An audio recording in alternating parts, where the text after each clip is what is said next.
Hello everyone and welcome to Blaugrana Everything and welcome back to the channel. And man, it's not very common for me to talk about a referee at the end of a match, especially one which Barcelona has won by 3-1.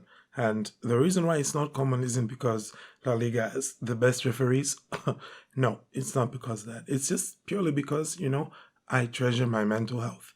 But today in particular, I just have to start off by talking about that ref because you cannot convince me that that man was not rage baiting for the entirety of that game. So many things, he was giving fouls to Atleti when there was literally no contact on an Atleti player.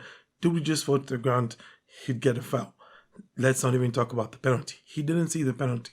The fact that VAR in a Barca match in La Liga, VAR has to call you as the referee to overturn your decision and give a penalty.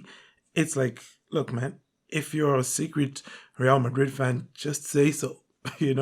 Just say it. Just, come out wearing a Real Madrid shirt while you're at it. Because that was terrible refereeing. But it was also terrible finishing from Barcelona here today, especially from, Unk up front. Lewandowski needs to just, I don't know what he needs to do right now, but he needs to end this funk he's in because the matches are coming thick and fast in December for Barca.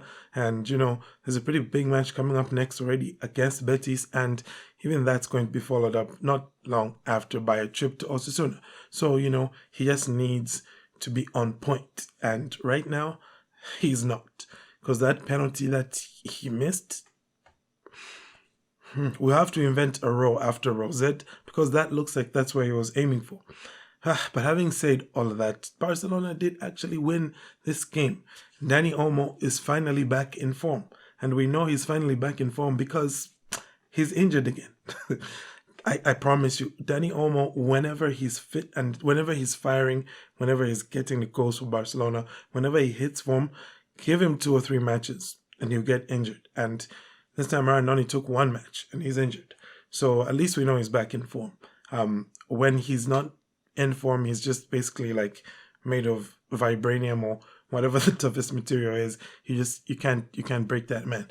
But aside from that as well, we did see, of course, some brilliant displays here from Raphinha and Pedri in particular. And Lamine Yamal had one of his quieter nights, though he could have very easily ended this match with 2 or 3 assists.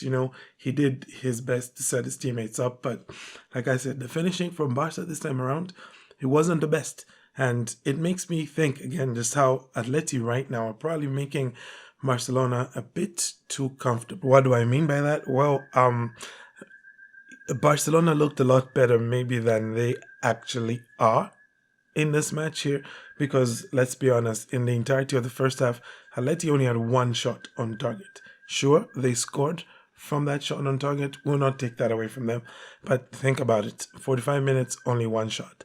And even in the second half, they could have very easily, conceded 2 goals within the opening 10 minutes of that second half. Like I said, had Barca's finishing been better. And, well, put the cherry on top of the cake, after Barcelona were given the lead by Dani Olmo, who went off injured.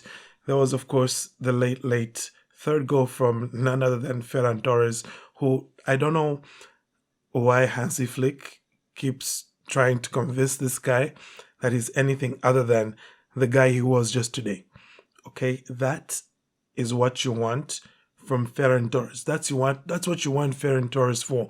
Bring him on late on in the match, and I guarantee you, okay, bring him on as a substitute in the second half, and I guarantee you he'll sniff out a chance and he'll most likely score a goal. All right, and as long as that's the role he has in this team, I am more than happy for him to continue in this team.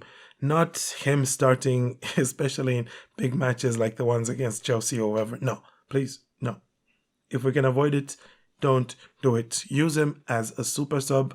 And once again, that's what he does. He comes on late on. And it was really a well-worked goal, the third one, between Rashford, Baude, and of course, Ferran at the number 9 spot. And I'll just say as well, it was good to see Lamine Yamal gets subbed off early. He did not play the entirety of the 90 minutes. He didn't get past the 85th minute, which is like, that's big. Oh, and while giving shout outs to the three players who created the goal, I think there's a fourth one who could go a bit under the radar, but his contribution definitely was huge in that third goal being scored, and that's, of course, Tro Fernandez. He just made the right decisions. That's what you want to see. And honestly speaking, I'm thinking next time if Flick is going to play Tro Fernandez, especially bringing him on late, just put him in the middle. Don't put him at the number 10 spot or put him out wide. No, just put him right there. Put him in the pivot because, in my opinion, he does have a good sense of where to play the ball, of, when to work the space. We saw that in that third goal. And all in all, I guess you have to be happy as a Barca fan. No, I'm happy because the performance was good. Sure, Barcelona had to suffer a bit, defending deep against Atleti, which you don't really think that's what Barca would do, but they had to do it, and they did it. Of course, you could say they got away with some. Thiago Almada and Griezmann probably should have scored, true, but like I said, Barca themselves missed quite a few chances. There's other players, Raphinha should have scored from that, brilliant, amazing run by Lamine. Lewandowski should have scored from the penalty spot. So, in my opinion, it cancels out, and I'm happy with what I saw. I'd like to see more of the same from the team going forward, but except this time in a big match. Okay, no shade to Atleti, but we don't necessarily think of Atleti when we say, "Hey, what's the big match?" You just think Madrid. You think one of the big six clubs from England, probably big four or big five, top four, top five, whatever you want to call them. And of course the Bayerns, the PSGs, the Inters, and all those guys. So we want to see more of this from Barca, probably in the next El Clasico. That would be nice. So over to Real Madrid for now. Let's see what they can do against Bilbao. But hey, looking at what the referee was like today, the timing the referee was on today, clearly did not want a Barcelona win on his watch. So I don't think the Bilbao Madrid ref is going to want anything other than a Madrid win on his watch. So, look out for that. Let's see how it goes. But aside from all of that, I thank you all for tuning in. Do have a great day, and Forza Barça.